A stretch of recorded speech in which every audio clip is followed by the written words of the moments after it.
Hello and welcome to this evening's edition of E-Prime. I am Daedran. Toni and Singh to perform right here in Jamaica.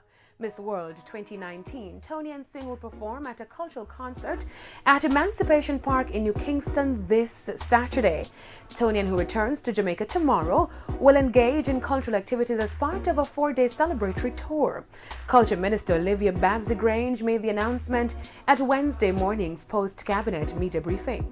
At Emancipation Park, we'll be hosting a cultural tribute.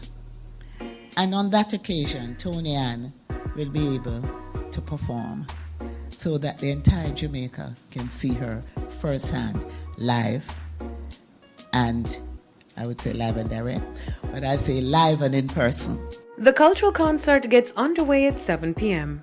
The celebratory tour includes visits with Prime Minister Andrew Holness, Governor General Sir Patrick Allen, Minister of Tourism Edmund Bartlett, a tour of St. Thomas, and a visit to the Women's Foundation of Jamaica headquarters in Kingston. Then on Saturday, the St. Thomas native will journey to the parish of her birth to attend Unruly Fest, which is being hosted by dancehall artist Popcorn, who is also from St. Thomas.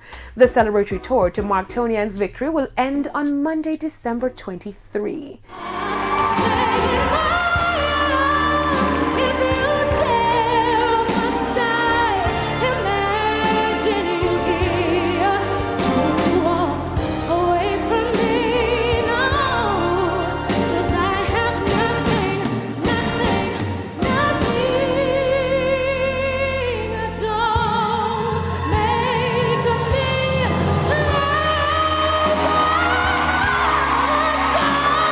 That's it for this evening's edition of E-Prime. I'm Daedran. Thank you for watching.